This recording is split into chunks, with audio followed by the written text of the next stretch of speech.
ओम श्री हनुमते नमः। नमस्कार। 8वें एपिसोड में आप सभी लोगों का स्वागत है। आज हम लोग जिस पद पर चर्चा करेंगे वह है शंकर सुवन केसरी नंदन तेज प्रताप महाजग बंदन।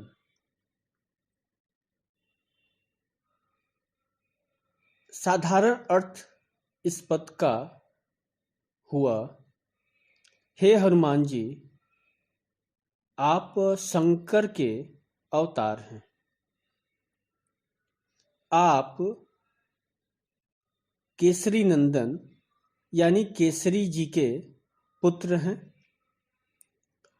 सारा संसार आपके तेज और प्रताप की बखान करता है।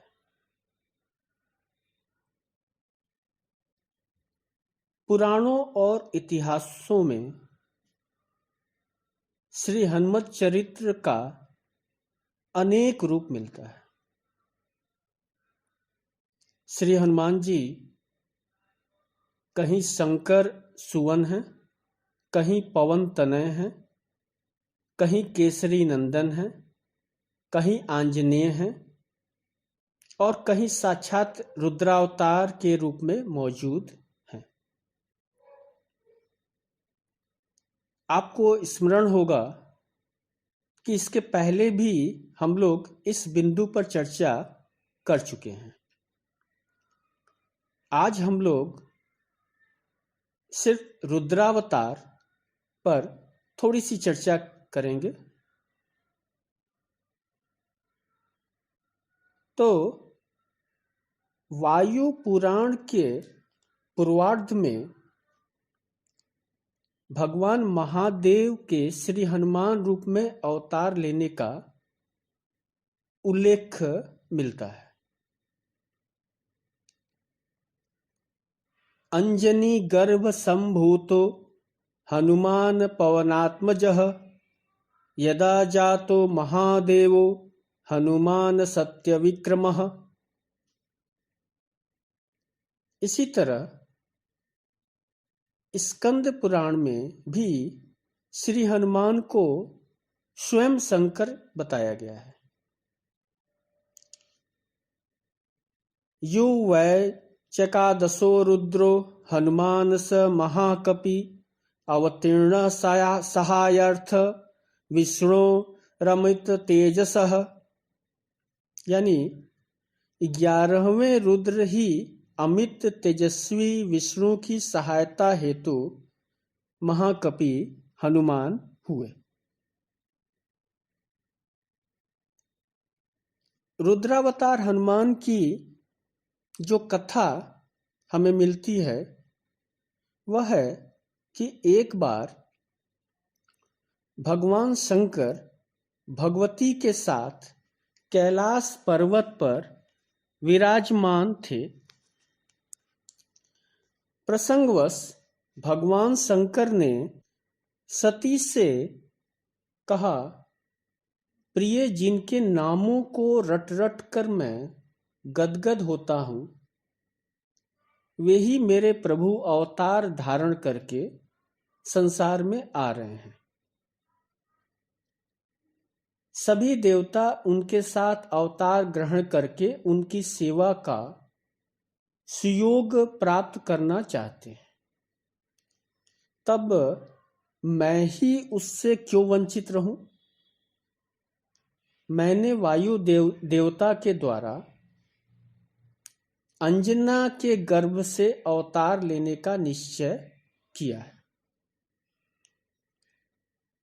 तो ये रुद्रावतार की कथा एक छोटी सी मिलती है। हालांकि एक मोहिनी प्रसंग भी है, मोहिनी रूप प्रसंग जो विष्णु जी का है। तो रुद्रावतार के इसी प्रसंग को संभवतः ध्यान में रखकर गोस्वामी तुलसीदास महाराज ने दोहावली में लिखा है, जेहि शरीर रति राम सो, सोई आदरहि सुजान।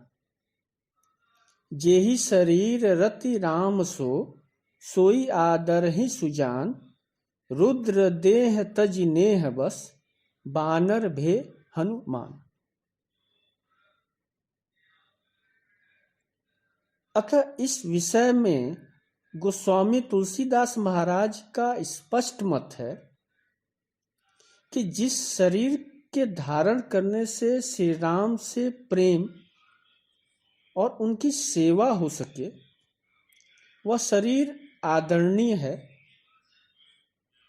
ऐसा ही विचार कर श्री राम सेवा का रस लेने एवं श्री राम जी की एकनिष्ठ अनन्य भक्ति के आनंद का अनुभव के लिए भगवान शंकर ने रुद्र का देह,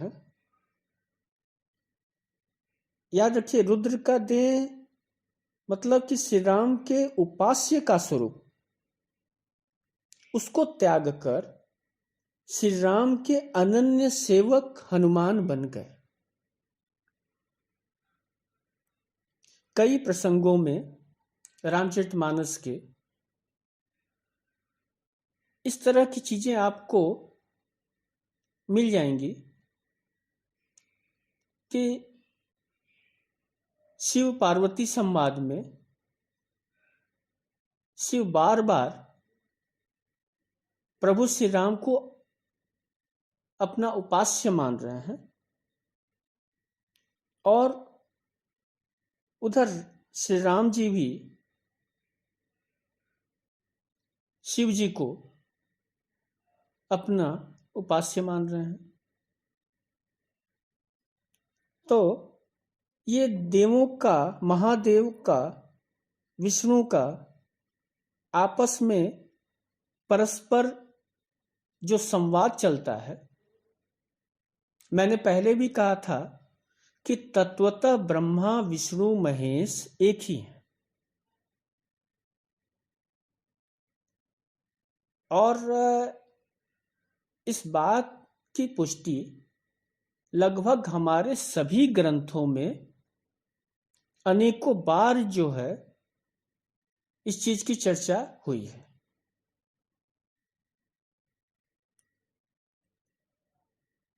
अब आप देखिए विनय पत्रिका के पदों में भी गोस्वामी जी ने हनुमान जी को शंकर मानकर देवमणि, रुद्रावतार, महादेव, वानराकार विग्रह पुरारी, कालाग्नि, मनमथ, मथन इत्यादि नामों से संबोधित किया है, जो कि महादेव के लिए प्रयुक्त किए जाते हैं। इसी पद में केसरी नंदन का भी उल्लेख हुआ है। केसरी नंदन संबोधन भी हनुमान जी के लिए ही आया है। वाल्मीकि रामायण के अनुसार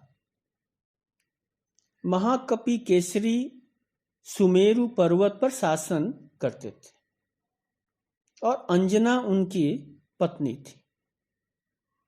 जब केसरी ने गोकर्ण तीर्थ पर्वत पर ऋषियों की प्रेरणा से संबसादन नामक असुर का वध किया, तब ऋषियों ने उन्हें पुत्रवान होने का आशीर्वाद दिया था। तत्पश्चात उनकी पत्नी अंजना ने हनुमान जी को जन्म दिया था। तो इस तरह दो कथाएं आप मिली कि शंकर सुवन कैसे हैं और केसरी नंदन कैसे हैं। और भी कई कथाएं हैं। मैंने इससे पूर्व भी निवेदन किया था कि अवतारी देवों की उत्पत्ति, जन्म, मरण का विश्लेषण किसी भी कोण से उचित नहीं होता है। प्रसिद्ध दार्शनिक लाओत्सो की बात सुनी जाए तो वो कहता था, सत्य जब भी बोला जाए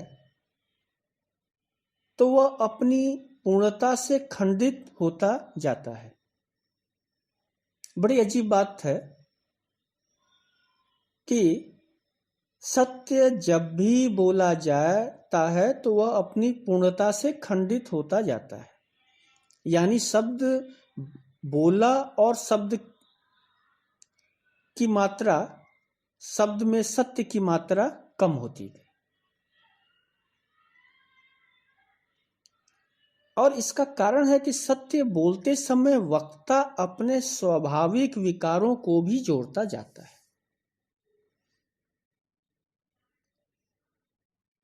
अब इसका मतलब तो ये हुआ कि बार बार अगर आप सत्य बोलते हैं तो सत्य सत्य नहीं रह जाता। अब जरा प्रयोग करके देखिएगा। ठीक उसी तरह जैसे हम लोग अक्सर सुनते हैं कि झूठ बार बार बोलो तो वह झूठ सत्य बन जाता है। अतः हमें शंकर, सुवन, पवन, तनय, केसरी नंदन के शाब्दिक अर्थों से ऊपर उठना होगा, तभी हम परम को पा सकेंगे। क्योंकि परम सत्य शब्द से बहुत बहुत ऊपर होता है और उस ऊंचाई तक हम देहधारी नहीं पहुंच सकते। याद रखें, नाम और नामी में अभेद होता है, कोई भेद नहीं होता है। नाम में नामी का व्यक्तित्व, उसका चरित्र, गुण एवं प्रभाव सूक्ष्म रूप से अंतर्निहित होता है।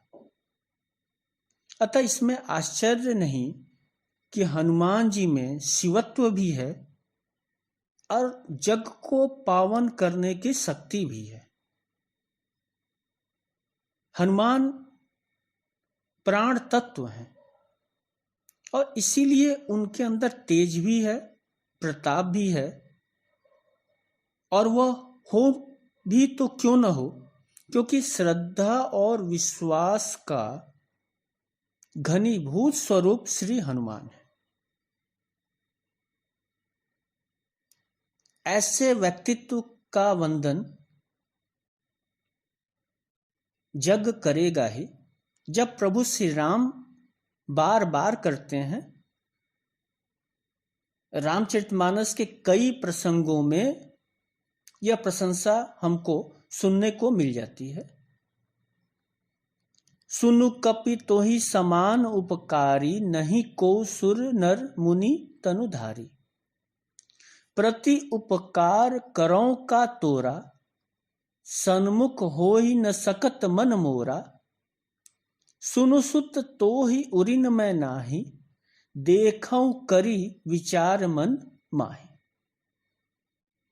तो जब प्रभु श्री राम तक थक गए हनुमान जी की प्रशंसा में, वंदन में, तो फिर हम लोग की क्या विसात। तो आइए ऐसे ही प्रभु श्री राम, प्रभु श्री हनुमान का हम वंदन करें और मंगल कामना करें। तो आज बस इतना ही। नमस्कार।